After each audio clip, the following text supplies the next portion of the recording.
ছাত্ৰ-ছাত্ৰীসকল, আজি তোমালোকলৈ আগবঢ়াইছো সমাজ বিচিত্ৰ পাঠ্যপুথিৰ পাঠ ৯ ভাৰতত ভক্তিবাদ আৰু সামাজিক সমন্বয় পাঠটিৰ প্ৰশ্নোত্তৰসমূহ। অনুশীলনী ১ প্ৰথম প্ৰশ্নটো আছে, তলৰ প্ৰশ্নবোৰৰ উত্তৰ দিয়া। ক. ভাৰতত নতুন ধৰ্মীয় চিন্তাধাৰাৰ বাহক কোন আছিল? উত্তৰ, আধ্যাত্মিক গুৰুসকল। খ. সমন্বয়বাদ মানে কি? উত্তৰ, ভাৰতত ৰাজনীতি, সমাজ, অৰ্থনীতি, আধ্যাত্মিক আৰু ধৰ্মীয় দিশত আগৰে পৰা চলি অহা বিভিন্ন বিশ্বাস আৰু প্ৰচলিত প্ৰথাৰ সংমিশ্ৰণ ঘটি গঢ়ি উঠা এক নতুন আধ্যাত্মিক ধাৰাই হৈছে সমন্বয়বাদ। গ. ভক্তি শব্দৰ প্ৰথম উল্লেখ ক'ত পোৱা যায়? উত্তৰ, উপনিষদত। খ. ভক্তিবাদৰ উত্থান প্ৰথমে ক'ত ঘটিছিল? উত্তৰ, তামিলনাডুত। উঙ বীৰশৈৱ মতৰ অনুগামীসকলক কিয় লিংগায়ত বোলা হৈছিল? উত্তৰ, বীৰশৈৱ মতৰ অনুগামীসকলে শিৱক এক ইষ্টলিংগ ৰূপত উপাসনা কৰিছিল, সেয়ে তেওঁলোকক লিংগায়ত বোলা হৈছিল। প্ৰশ্ন ২, বৌদ্ধ ধৰ্ম ভাৰতৰ বাহিৰলৈ কেনেদৰে সম্প্ৰসাৰিত হৈছিল? উত্তৰ, ৰাজনৈতিক পৃষ্ঠপোষকতা লাভ কৰি বৌদ্ধ ধৰ্ম ভাৰতৰ বাহিৰলৈ সম্প্ৰসাৰিত হৈছিল। প্ৰশ্ন ৩, ভক্তি বুলিলে কি বুজা? উত্তৰ, ভক্তি শব্দৰ অৰ্থ হ'ল পূজা কৰা বা আনুগত্য প্ৰকাশ কৰা। ভক্তি এনে এক মানসিক অৱস্থা য'ত ভক্তই ভগৱানৰ ওচৰত নিজকে সমৰ্পণ কৰি গভীৰ প্ৰশান্তি লাভ কৰে। প্ৰশ্ন ৪, উপনিষদত কি ধাৰণাক অদ্বৈতবাদ বুলি অভিহিত কৰা হয়? উত্তৰ, শংকৰাচাৰ্যৰ মতে আত্মা অৰ্থাৎ মানুহ আৰু পৰমাত্মা অৰ্থাৎ ঈশ্বৰৰ মাজত কোনো পাৰ্থক্য নাই। এই ধাৰণাক উপনিষদত অদ্বৈতবাদ বুলি অভিহিত কৰা হয়। প্ৰশ্ন ৫, চমুটোকা লিখা। ক. ভক্তিবাদ। উত্তৰ, ভক্তি শব্দটো সংস্কৃত ভজ শব্দৰ পৰা আহিছে। ইয়াৰ অৰ্থ হ'ল পূজা কৰা বা আনুগত্য প্ৰকাশ কৰা। ভক্তি এনে এক মানসিক অৱস্থা য'ত ভক্তই ভগৱানৰ ওচৰত নিজকে সমৰ্পণ কৰি গভীৰ প্ৰশান্তি লাভ কৰে। উপনিষদত পোনপ্ৰথমে ভক্তি শব্দৰ উল্লেখ পোৱা যায়। ৭ম শতিকাত পোনপ্ৰথমে ভক্তিবাদৰ উত্থান হৈছিল বৰ্তমানৰ তামিলনাডু ৰাজ্যত। আলৱাৰ আৰু নয়নাৰসকলে ভক্তিবাদৰ ধাৰণাৰে সামাজিক জাগৰণ আনিবলৈ প্ৰয়াস কৰিছিল। সমসাময়িকভাৱে শংকৰাচাৰ্যৰ নেতৃত্বত ভক্তিবাদৰ এক নতুন ধাৰাৰ আৰম্ভণি হৈছিল। দাক্ষিণাত্যত ভক্তি আন্দোলনৰ আন এক গুৰিধৰোতা আছিল ৰামানুজ। পৰৱৰ্তী সময়ত ভক্তিবাদৰ পৰিসৰ বহল হ'ল।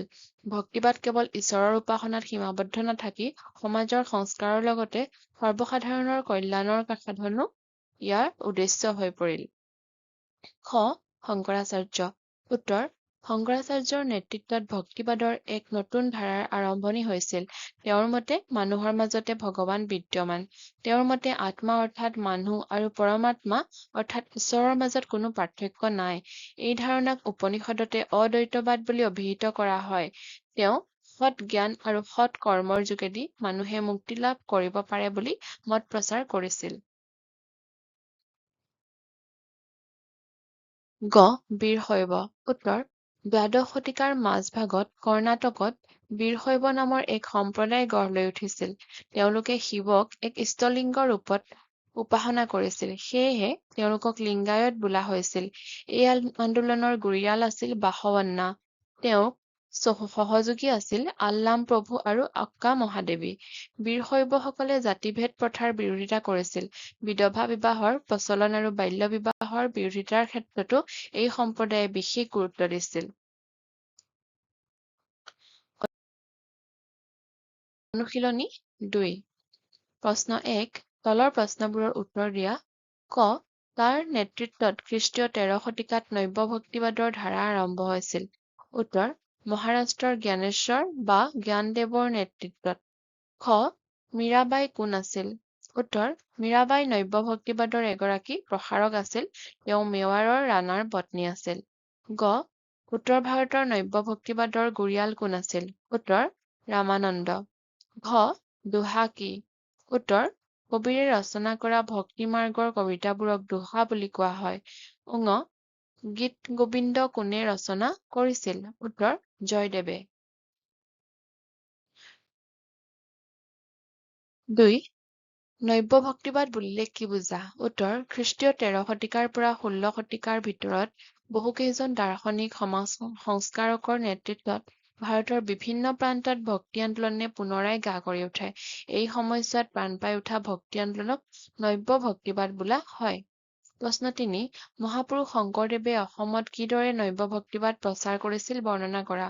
উত্তৰ, মহাপুৰুষ শংকৰদেৱে অসমত নব্য ভক্তিবাদ প্ৰচাৰ কৰিছিল। তেওঁ আছিল অসমীয়া জাতিৰ প্ৰাণ প্ৰতিষ্ঠাতা। তেওঁ ভাৰতৰ বিভিন্ন তীৰ্থস্থান ভ্ৰমণ কৰাৰ লগতে ধৰ্মীয় গ্ৰন্থবোৰো অধ্যয়ন কৰিছিল। ভ্ৰমণকালছোৱাত তেওঁ ভাৰতৰ বিভিন্ন অঞ্চলত প্ৰসাৰ লাভ কৰা ভক্তি আন্দোলনৰ সংস্পৰ্শলৈ আহিছিল। ভাগৱতক মূল আধাৰ হিচাপে লৈ তেওঁ পাছৰ সময়ছোৱাত নিৰাকাৰ ভক্তি মাৰ্গত অসমত এক শৰণ নাম ধৰ্ম প্ৰচাৰ কৰিছিল। হিন্দু ধৰ্মত পূৰ্বৰে পৰা প্ৰচলিত যাগ-যজ্ঞ, বলি-বিধানৰ বিপৰীতে নাম কীৰ্তনেৰে তেওঁ মুক্তিলাভৰ পথৰ সন্ধান কৰিছিল। শংকৰদেৱে ব্ৰজাৱলী ভাষাত গীত, পদ, নাট, ভাওনা আদি ৰচনা কৰি বৈষ্ণৱ ধৰ্ম প্ৰচাৰ কৰিছিল। ধনী-দুখীয়া, উচ্চ-নীচ আৰু ধৰ্মীয় ভেদাভেদ আঁতৰাই তেওঁ আগ্ৰহীসকলক শিষ্যৰূপে গ্ৰহণ কৰিছিল। সেয়েহে তেওঁক অসমীয়া ভাষা, কলা, কৃষ্টি আৰু জাতিৰ কাণ্ডাৰী বুলি কোৱা হয়। প্ৰশ্ন ৪, ভক্তি আন্দোলনে ভাৰতৰ সামাজিক জীৱনত কিদৰে প্ৰভাৱ পেলাইছিল। উত্তৰ, ভক্তি আন্দোলনৰ প্ৰভাৱ ভাৰতৰ সামাজিক জীৱনত আছিল অতি বিস্তৃত আৰু গভীৰ। এই আন্দোলনে প্ৰধানকৈ সামাজিক সম্প্ৰীতি আৰু সহিষ্ণুতাৰ আদৰ্শ দাঙি ধৰিছিল। প্ৰান্তীয় ভাষাবোৰক বিকাশৰ ক্ষেত্ৰতো ভক্তি আন্দোলনৰ প্ৰভাৱ আজিও অনুভৱ কৰিব পাৰি। চুফীবাদেও ভাৰতত মানুহৰ মাজত সমন্বয়ৰ আদৰ্শ বিস্তাৰ কৰিবলৈ যত্ন কৰিছিল, কিন্তু অনুকূল পৰিৱেশৰ অভাৱত চুফীবাদৰ বিকাশ কিছু পৰিমাণে স্থবিৰ হৈ পৰিছিল।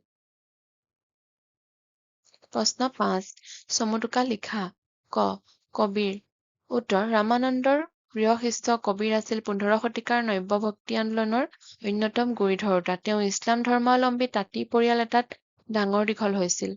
গুৰু ৰামানন্দৰ পদাংক অনুসৰণ কৰি কবীৰে হিন্দু আৰু ইছলাম দুয়োটা ধৰ্মৰ প্ৰভাৱৰ পৰা মুক্ত হৈ নিৰপেক্ষভাৱে ভক্তিবাদৰ প্ৰচাৰ কৰিছিল। তেওঁ ৰচনা কৰা ভক্তি মাৰ্গৰ কবিতাবোৰক দোহা বুলি কোৱা হয়। দোহাবোৰত কবীৰে হিন্দু আৰু ইছলাম দুয়োটা ধৰ্মৰে কঠোৰ নীতিবোৰ সমালোচনা কৰিছিল। খ. গুৰু নানক। উত্তৰ, পঞ্জাৱত গুৰু নানকে শিখ ধৰ্ম প্ৰৱৰ্তন কৰিছিল। এই ধৰ্ম নব্য ভক্তি আন্দোলনৰ আন এক উল্লেখযোগ্য অধ্যায় আছিল। কবীৰ ভক্তি মাৰ্গৰ দ্বাৰা প্ৰভাৱিত হৈ গুৰু নানকে হিন্দু ধৰ্মৰ মূৰ্তি পূজা আৰু জাতিভেদ প্ৰথাৰ বিৰোধিতা কৰিছিল। তেওঁ এজন ঈশ্বৰৰ নিৰাকাৰ ৰূপক ৰৱ নামেৰে চিহ্নিত কৰি উপাসনা কৰিছিল। গুৰু নানকৰ ধৰ্মীয় বাণীবোৰ গুৰু গ্ৰন্থ চাহিবত সন্নিৱিষ্ট কৰা হৈছে। গ. চুফীবাদ। উত্তৰ, খ্ৰীষ্টীয় একাদশ শতিকাত ইছলাম ধৰ্মত কেইবাজনো মনীষীয়ে ধৰ্মীয় গোড়ামীক গুৰুত্ব নিদি শান্তি আৰু উদাৰতাকহে মূল ভিত্তি হিচাপে লৈ উপাসনা কৰাৰ পথ প্ৰদৰ্শন কৰিছিল। তেওঁলোকে পাৰ্থিৱ সম্পত্তি আৰু সুখ ভোগ পৰিহাৰ কৰি সংগীতৰ সহায়ত আনন্দত বিভোৰ হৈ ঈশ্বৰ বা আল্লাক স্মৰণ কৰিছিল। এই মতাদৰ্শক চুফীবাদ বোলা হৈছিল। চুফীবাদে বৈৰাগ্যৰ মাধ্যমেৰে ঈশ্বৰত ফানা বা লীন হোৱাৰ কথা প্ৰকাশ কৰিছিল। চুফীসকল উদাৰ আছিল আৰু তেওঁলোকে আন ধৰ্মক সন্মান প্ৰদৰ্শন কৰিছিল। মধ্যযুগৰ ভাৰতবৰ্ষত নিজামুদ্দিন আউলিয়া, মঈনুদ্দিন চিস্তি, আব্দুল কাদিৰ জিলানী আদি সাধুসকলে চুফীবাদৰ প্ৰচাৰ কৰিছিল। অনুশীলনী ২ৰ প্ৰশ্নোত্তৰ ইমানতে শেষ হৈছে।